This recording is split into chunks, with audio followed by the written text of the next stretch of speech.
start this session, I'd like to also recognise our colleagues from the Asthma Foundation Northern Territory. Jan Saunders and her team have come down from Northern Territory. It's a very kind support of our major partners, AstraZeneca. As the team who are organising today's event were planning it, one of the things that we thought was particularly important was to look at current topics and what people will be interested in hearing about. And one of those is surely the new asthma management guidelines. We were very fortunate to have Professor Peter Wark to come talk to us today. Peter is a senior staff specialist in respiratory and sleep medicine at the John Hunter Hospital in Newcastle, and also conjoint associate professor with the University of Newcastle. In addition, he is co-director of the Priority Research Centre for Asthma and Respiratory Disease and a member of the Vaccines, Immunology, Viruses and Asthma Research Group at the Hunter Medical Research Institute. He has been a member of TSANZ Executive Board and also chairman of the Clinical Care and Resources Subcommittee since 2011.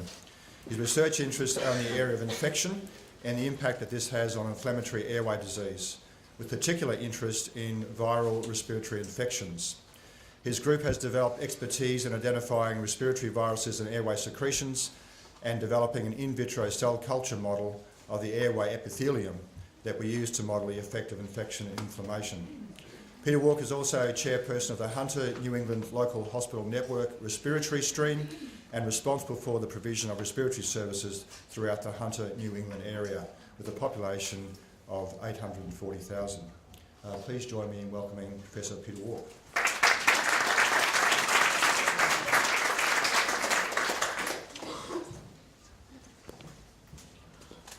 Thank you very much, Peter, and of course thank you for Asthma Australia for inviting me to come and talk to you all today, particularly about the Asthma Management Handbook.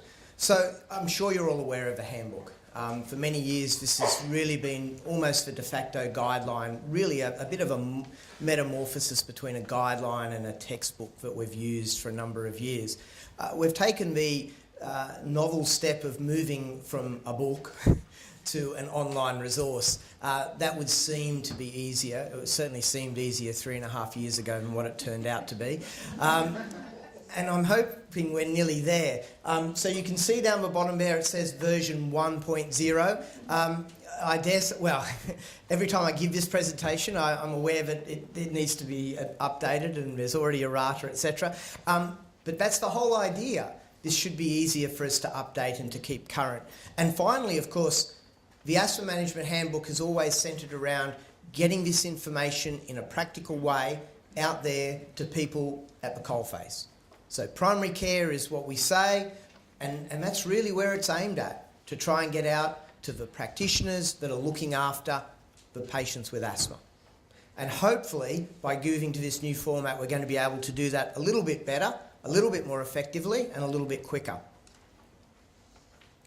So 1,100 primary caregivers were asked what they wanted to see that was updated in the handbook. They wanted facts like it has to be evidence-based, it needs to be practical, and it needs to be clear and easy to reference. Okay? So we then addressed that by getting over 100 different contributors who all took part in the different sections of this. So there were more than 350 questions, over 500 recommendations, 300 information topics and 1,500 cited references. We'll go through each of those today, so please make yourself comfortable.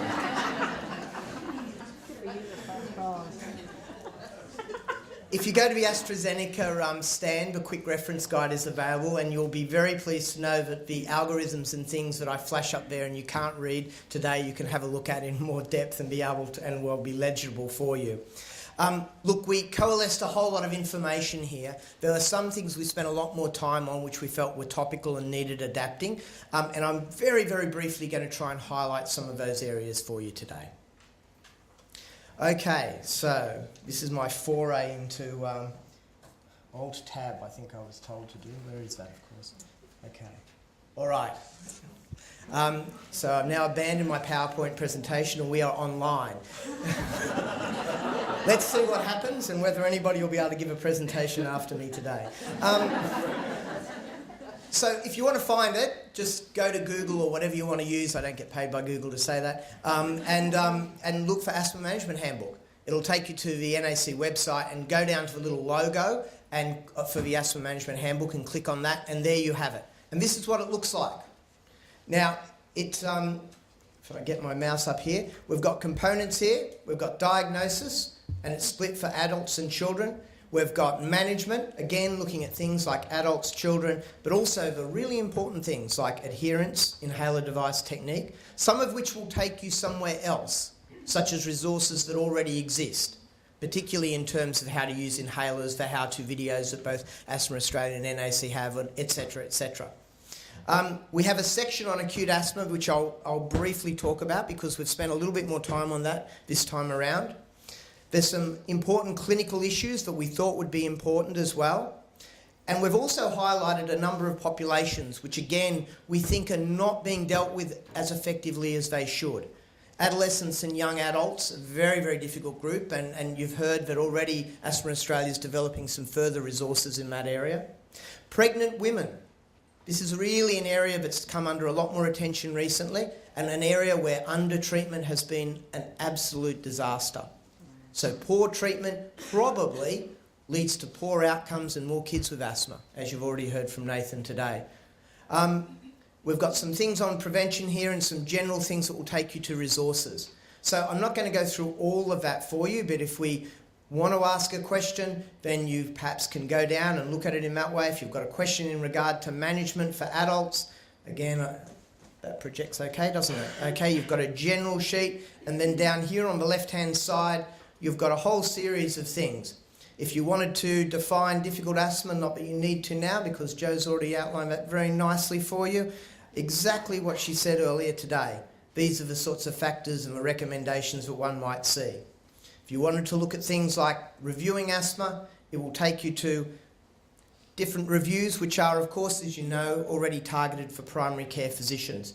If you're planning a review, what you need to do that, the recommendations are presented in this way, how to assess that, a few easy steps hopefully, and then if you want to know where this came from and the level of evidence behind it, you can click on that. There's a lot that are of course consensus. We need better evidence in some areas.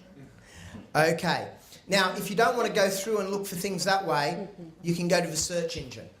Now the search engine is powered by Google, and so the more you use it, the more effective and the faster it will be in defining things. So you can look for something, be that something to do with childhood asthma, the use of inhalers in children, or the use of inhaled corticosteroids in children, whatever you want, you put it into that search engine and it should then give you a list of things. So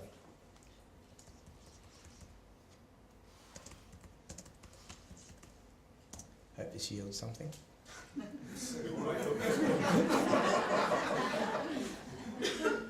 Here you go, it does.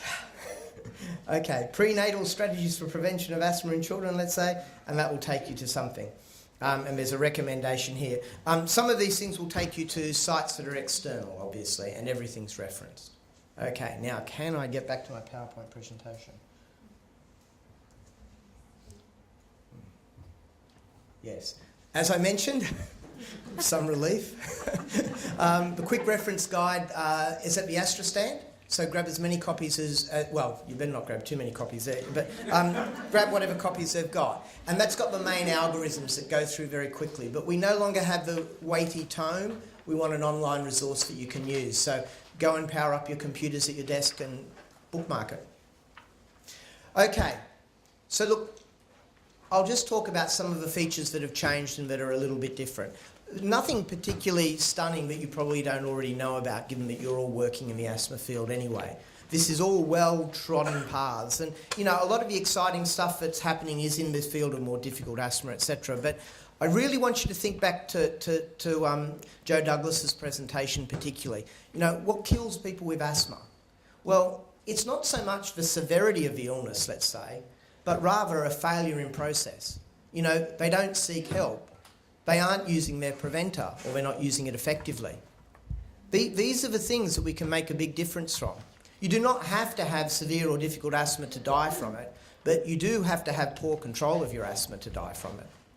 And these are really important things that any asthmatic is at risk of, and hopefully if we get the basics right, we really will have the biggest effect on these very serious outcomes. All right, the first issue is really in regard to the diagnosis of asthma. Not a lot has changed here, but we have got some algorithms up there and running. Now, this is the steps in diagnosing asthma in adults. And again, this was mentioned earlier today. 20% of people having lung function. This is leading to over and under diagnosis. Why would you want to put somebody on a long-term treatment if you really don't know that's what's wrong with them? Particularly if there are going to be downsides to that treatment. And we know that while inhaled corticosteroids are excellent in treatment of asthma, they have their downside, both in adults and in children. So again, you need a history, but spirometry and measurement of lung function really features very highly here, and that demonstrating a reversible airflow obstruction. And this is something that needs to be done in primary care. But where that doubt lingers, we get the test done. If you think someone's got angina, you'll go and do a test. If you think they've got a whole myriad of other complex chronic diseases, you'll refer them to do a test. Why not refer them to a pulmonary function laboratory to have a test done if you're still not certain, rather than committing them to treatment alone? Certainly in adults, I think that's well and truly justified. In children, it's obviously a lot more difficult. I've got quite a few slides on kids here, all provided by Peter Van Asperen. Ask away, but anyway, I'm not a paediatrician. Okay, so, and obviously age-specific difficulties are here as well. Asthma is a lot more episodic. And you heard from Nathan that this is at the very, very sharp end of the development of a disease. And what we do at that very early age is going to have critical effects both upon the immune development of these children and also, of course, their development overall and their risk for developing chronic diseases. So again, we've got the central here about history and physical examination. And of course, can the child perform spirometry? And most children over the age of 6 can. If that's not possible, then yes, you can engage in a treatment trial. But if you're still not sure, you need to go and look. And there are ways of diagnosing this correctly in children.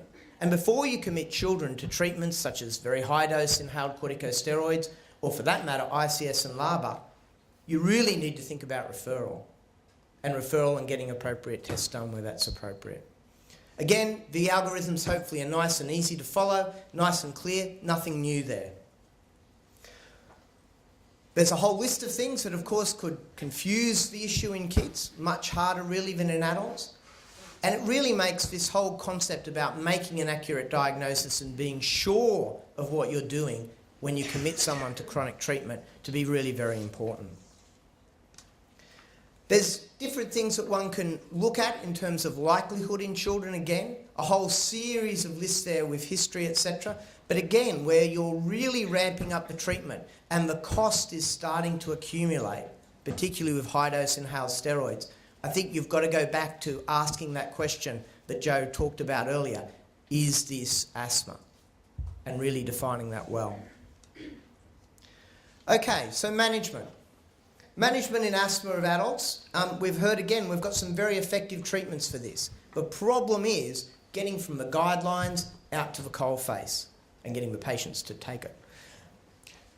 One of the big things that has changed, and this is really reflected in the change in international guidelines, particularly GINA, has been that there's been a movement away from assessing severity as the only marker of all of this. Now, severity is fine and certainly still has its place. And of course, severity such as severe abnormalities in lung function really do mean something, both in terms of long-term outcomes and severity of symptoms. But it's not the be-all and end-all. And someone who's got mild persistent asthma can end up in your emergency room just as well as someone with severe persistent asthma. There is now a move to really assessing control, and tied up with that, prevention of acute exacerbation or flare-ups, which is a far more consumer-friendly term. So instead of defining what someone's severity is, particularly moving away from defining severity right up front, is assigning control and risk of deterioration. And this is in keeping with GINA and the other international guidelines now. Initial treatment still focuses on the things that we know work very, very well, particularly in adults, and the evidence has become stronger since 2006 in any adult with mild persistent asthma who has had an exacerbation at least in the last 12 months. Low to moderate dose inhaled corticosteroid is what they all should be on regularly. And that's really the key. And when we talk about low to moderate dose inhaled corticosteroid, that is completely different to what prescribing is happening in this country. Steroids have a very flat dose response curve. Once you reach a certain dose, that added benefit that we see in reduction in exacerbation and control of symptoms gets lost very, very quickly, and your side effects start to increase very, very quickly. Australians generally, when they're on inhaled corticosteroids, fortunately, of course, they're not silly enough to take them as we prescribe them, are on too much. And that is a problem. And we have a pyramid as opposed to a little mountain to climb.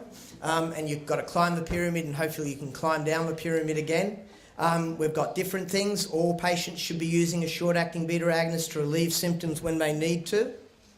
Most patients should be controlled with regular preventer therapy, which in adults is basically inhaled corticosteroid. And then we're moving to stepping up. Now, I'll bring you back to this little symbol here, and that's a thought bubble. Before you step up, you need to think about these things before you move on. And yes, some patients will require further treatment with ICS and LABA. Few patients should require very high-dose inhaled corticosteroid. And frankly, this is the point where you start to think, I need to get an opinion to see what's going on here.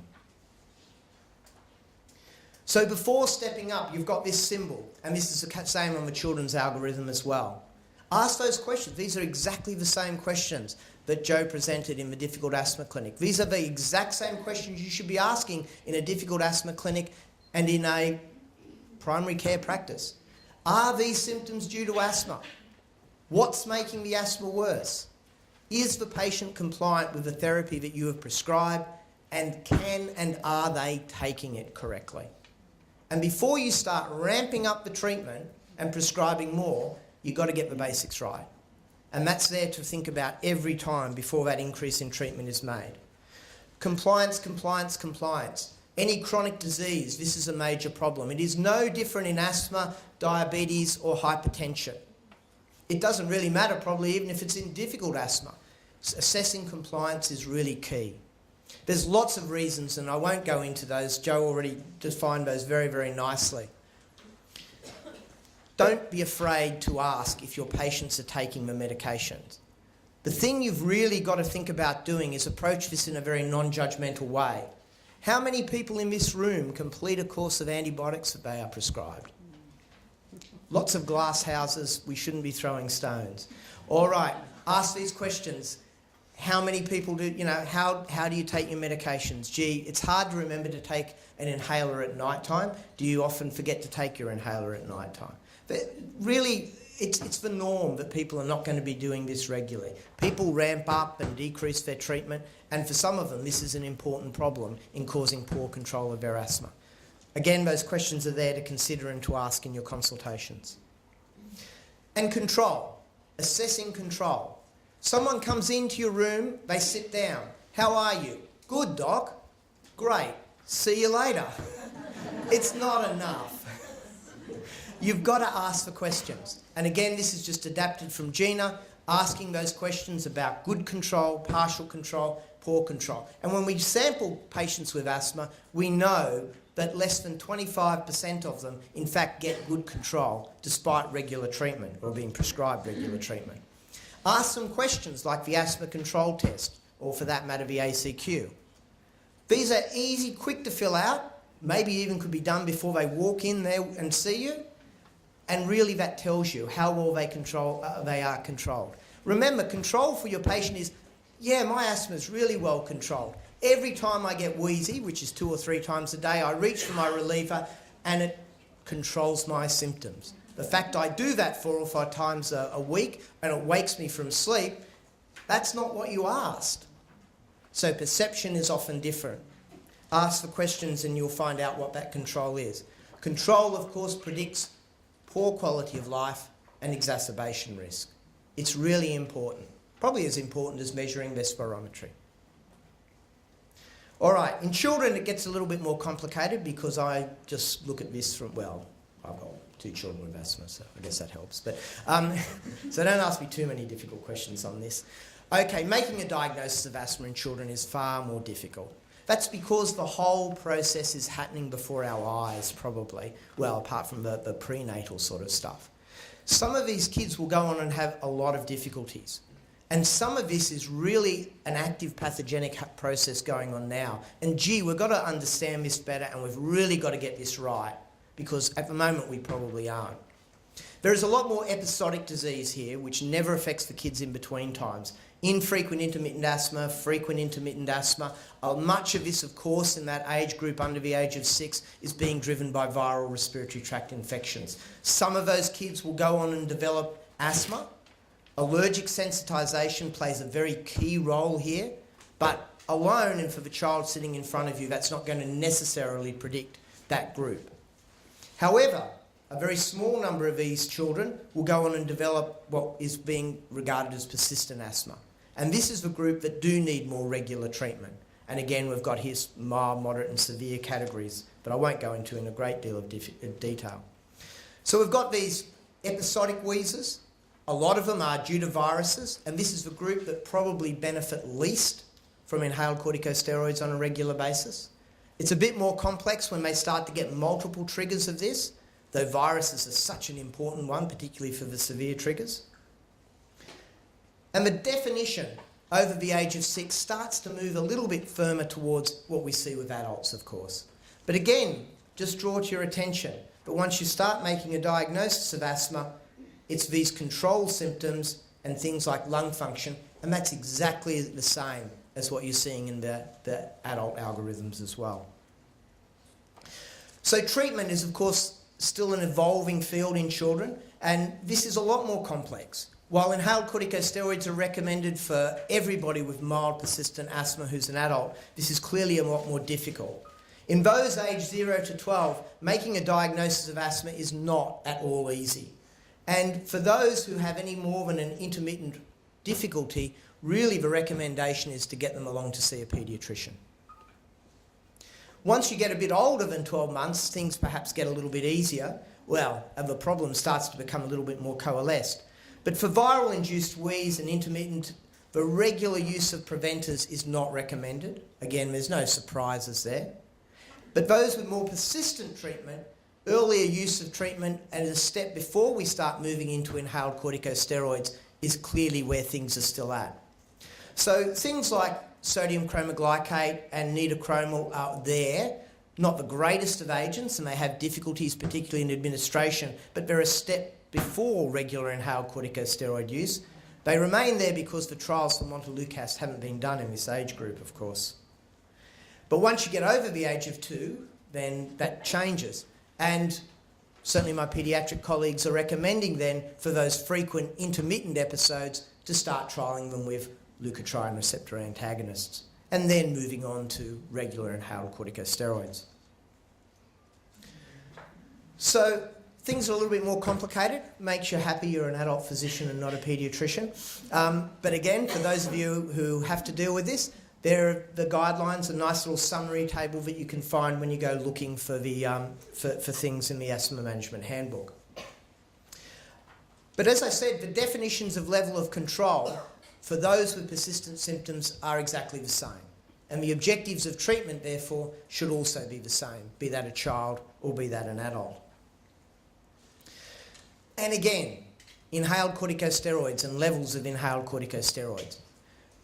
These have side effects. We know in children really well that they have very meaningful side effects, such as a failure to attain the maximum height that's possible. And we don't know what effect that may have on the long-term immune function for these children. But once you're starting to have to treat them with doses of inhaled corticosteroids that are exceeding this, this is the warning sign that you need to be thinking about, is this what is going on? Is this asthma? Or do I need to get an opinion from a paediatrician? And that's the same whether you're 0 to 5 years old or whether you're over the age of 6 years. And again, the focus here is on trying to have the intermittent group not on regular treatment, as that hasn't been shown to have long-term benefits.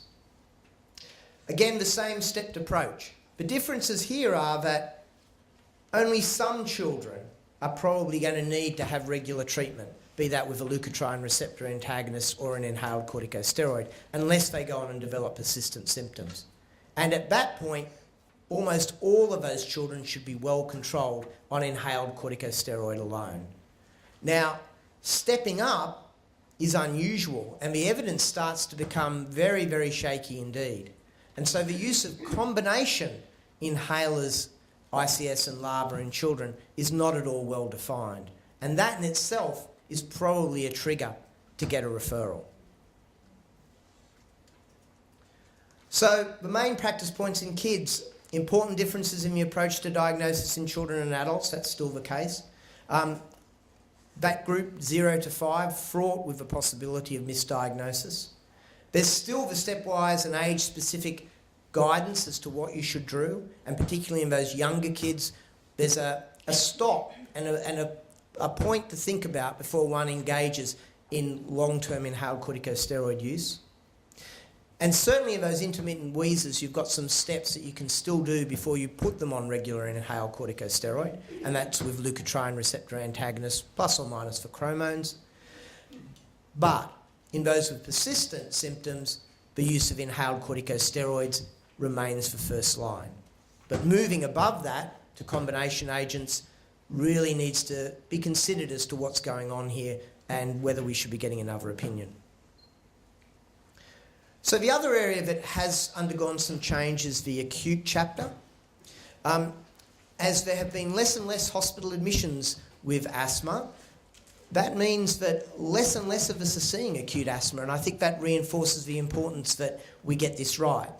The other big change that has been happening is emergency departments have become little entities unto themselves, really. They're very busy places, they see lots of acute disease, they don't see chronic conditions. And so where we used to see a spectrum in the whole patient, that's not happening in emergency departments. They can do very, very good jobs in keeping people alive. But, you know, the biggest issue in acute asthma, not so much keeping the individual alive, although that's clearly desirable, it's preventing the next exacerbation from occurring.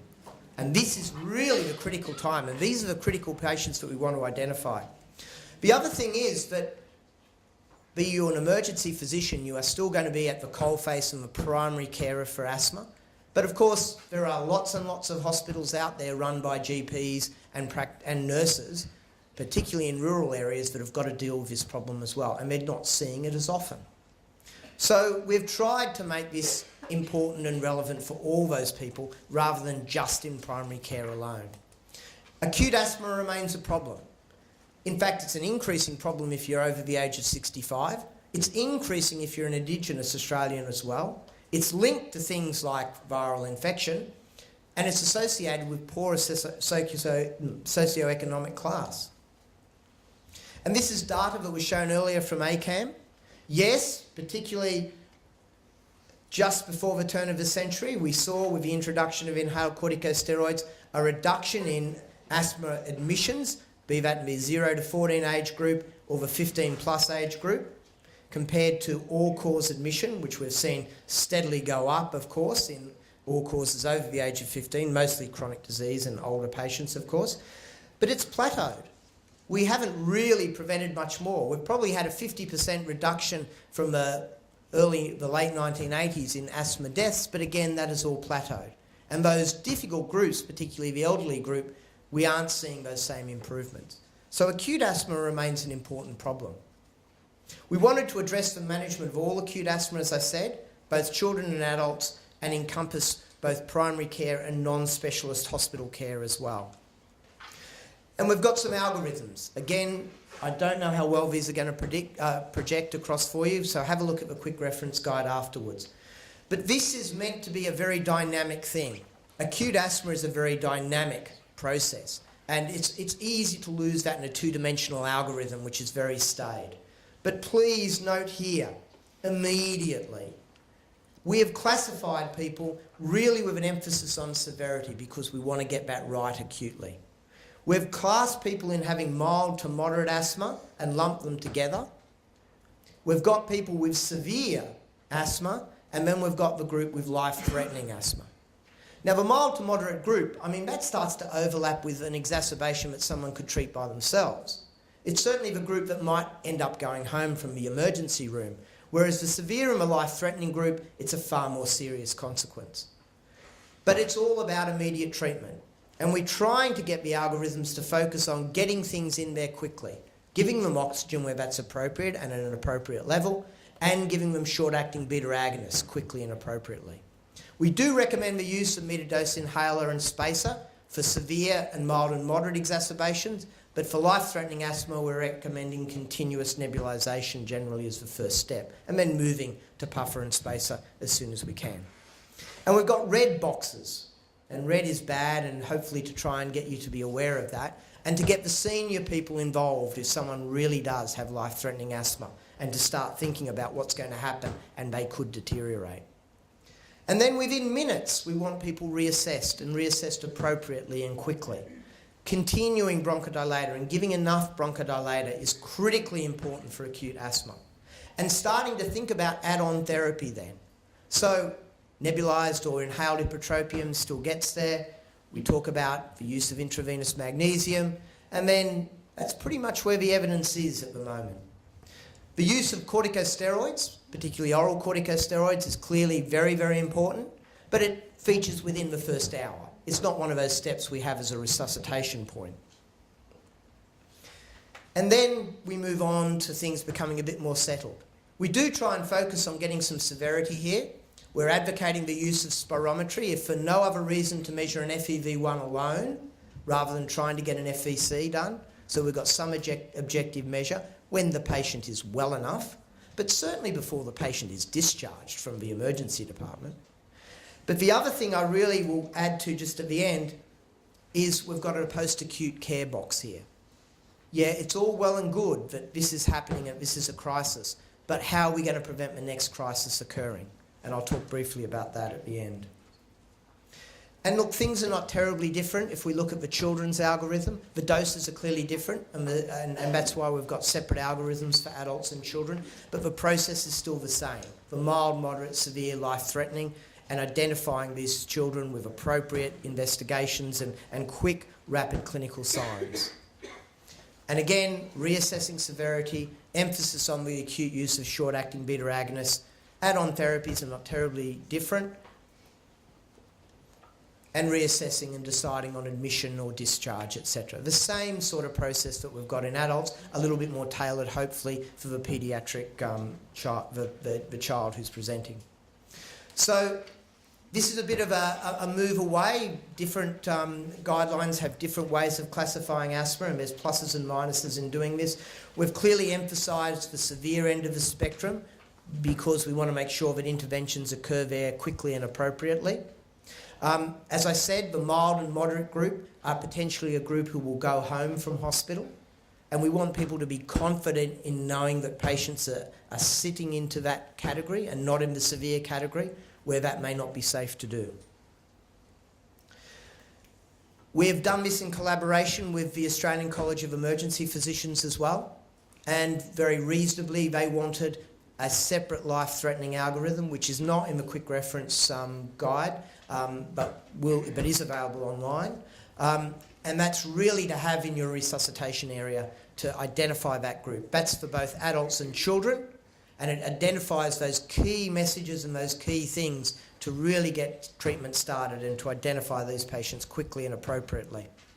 And again, very similar, but really the emphasis here is on that severe end of the spectrum. So the focus is certainly on immediate therapy. The use of salbutamol, particularly in acute asthma, emphasises very important. We haven't moved away from the use of metered dose inhaler and spacer, which we think should be the majority of patients still going to the emergency room, with the exception of those really who are in the life-threatening category. But moving to use of puffers and spacers where appropriately and quickly is really effective. And that's really as opposed to moving down things that are not evidence-based, such as the use of IV salbutamol or subcutaneous adrenaline, etc. Oxygen, There's some very good links, both for paediatrics and adults, with from the AMH as well. You need to measure it. It's an important sign for deterioration. Clearly, oximetry is available almost everywhere, both outside and inside hospitals, and it's integral now to the assessment of acute asthma. The use of oxygen is clearly very important. In adults, that needs to be done in a sensible way, and overuse of oxygen and keeping very high levels of oxygen in adults is probably counterproductive. Remember, we're seeing more and more of these people over the age of 65, and so this is a group that you've got to think about it. You've got a lot more leeway in children, in all fairness, but the overuse of oxygen, particularly in that older age group, has its problems. The secondary assessment starts to think about reassessing and seeing where the patient's at and moving on to the next level of care. Giving you time to get a bit more of a complete history. Considering some additional investigations. Getting an FEV1 we felt was still important and probably better than just measuring a peak flow because it's more objective, it's easy to validate, and in fact you can do it in 80% over the age of 12 who presented to an emergency room within about 1 to 2 hours. So it can be done. Doing it when they come through the door about to take their last breath is not what we're advocating, but before they go home they should have an FEV1 done. And doing just an FEV1 and not worrying about the FVC is perhaps something to consider. It's better than trying to do everything. It's very, very hard when someone's unwell and got a viral infection to get a 6-second blow and get a full FVC. But getting an FEV1 and an FEV2 is certainly attainable. The other thing is asking questions that might make a decision as to whether people will be able to go home. So corticosteroids remain, of course, the cornerstone here. In adults, we're recommending, and the evidence would suggest, that 5 days is as good as 10, and a dose between 37.5 and 50. In fact, 37.5 to 40 milligrams is probably sufficient for most asthmatics. And if 5 days is as good as 10, well, why do you want to do 10? Anyway, you need to give oral corticosteroids, and their place remains very prominent, and doing that appropriately. And that's obviously dose appropriate for children as well. There's not a strong evidence base to recommend the use of parenteral corticosteroids, and that remains the case. Add-on therapy is a little bit more vexed. There's been some work done in this area that's novel. Ipratropium still has a small but probably meaningful effect, and so it gets in there as an add-on therapy to consider early on. IV magnesium has had a lot more work, remains controversial in many ways. Some of those things haven't appeared, but anyway, the doses seem pretty straightforward. Single doses of 20 millimoles of magnesium or 2 grams in adults seems to be enough. It adds as a bronchodilator, but the same with ipratropium. It's not an alternative to the use of short-acting beta agonists. Inhaled magnesium is not supported, and the evidence base does not support its use. Non-invasive ventilation gets a mention. There are 6 trials that have now used this. The trials are not of great quality, in all fairness. It clearly can be delivered safely. It might, in those very, very small number of people, be an effective step that could stop intubation. None of the trials have assessed that. It's there, it's possible. One would hope the person doing it knows what they are doing. And if a patient is that sick that you're starting them on non-invasive ventilation, they're clearly at risk of intubation, etc. So this is a fairly serious sort of circumstance to find yourself in. It would be wrong of us to have ignored it, though. Post-acute care, you'll be pleased we're getting towards the end. We want to prevent the next one of these acute presentations. The first thing is, well, can the patient go home? You know, there's lots of pressure on beds, you know, it's only asthma. We want people to go home that safely can go home. And so there are a few things. We want people observed for an appropriate period of time. We want them to have some appropriate and objective measures to know that they can go home. Now, FEV1 alone is probably not enough. You can ask some fairly simple questions. Judging how well people last after they've had their short-acting beta agonist remains important. But simple things like this lie flat test, if you combine it with an FEV1, seems to be better than nothing in terms of determining whether someone is safe to go home or not. You need to think about this. Too often people are just sent home without any objective documentation that they've improved or not, apart from the fact they've improved. But if they go home, they should go home and should be able to manage and monitor their asthma appropriately. They should actually leave the emergency department or the GP's rooms with a reliever medication. And they should be able to use it and use it effectively. And for that matter, they should be able to leave with a puffer and a spacer and have been shown how to use it effectively. One can't assume they know how to do that. And it's clearly incorrect to be sending people home without this. They need sufficient oral corticosteroids to complete their course. It's not sufficient just to give them one and say, go see your GP tomorrow. That's nigh on impossible, certainly in most city hospitals, most city practices. You need to complete and follow up that whole acute episode. Follow-up is good, but one needs to make sure that appropriate and safe treatment is there to complete this acute episode. We should be considering the use of preventive therapy, certainly in adults. This is enough to have everybody who comes to the emergency room clearly at least on an inhaled corticosteroid. So there's some thought should go in prescribing that and having the person leave with that as well. Supplying them with an interim asthma action plan is also something that we'd like to work towards. Now, unfortunately, we don't actually have one there, but we do identify the features for people to start considering. We'd like to work towards that in the very near future so that people can clearly identify when their symptoms are deteriorating, when they should come back to emergency. This is the time to give it to them if they don't already have it. Doing a more sustained and appropriate action plan probably needs a period of stability and a bit of a relationship, but an interim plan, particularly to identify when life-threatening asthma is developing, is, we think, a very good idea. We want people to be followed up, and there's ways that this can occur appropriately, and referrals and ED discharge summaries to be sent to primary care physicians, and all of these things should be being used and accessed in this modern day. The other thing is, though, if people are sick enough to be presenting to emergency departments, you need to also be considering whether these people should be being referred as well. Now, of course, this isn't always a group who attend appointments afterwards either, but nonetheless, these are the things that we need to be thinking about. And why shouldn't people in emergency rooms be thinking of these things? Really, the prevention of the next of these acute exacerbations is far more important as to whether you should give IV magnesium or not give IV magnesium acutely. So acute asthma remains an important area of asthma care. There's lots of research that still needs to be done. The evidence base is weakest for those under the age of 5 and those over the age of 65, and yet arguably they're probably the biggest users now of acute services. So we need to do lots of work in this space. However, hopefully this is going to try and broaden the audience as well. We'd like to see this resource used a bit more often. I'd love to see some of the algorithms stuck up on resuscitation bay walls, and it would be good if we could move towards a more standardised approach, particularly in terms of acute asthma management. So really, to end with that, get online, have a look at the Asthma Management Handbook. If there are problems, feed them back. They can be changed, obviously. It's taken a lot of work to get at that stage. We need to probably try and roll this out and get it very accessible and used for everybody. It's obviously free.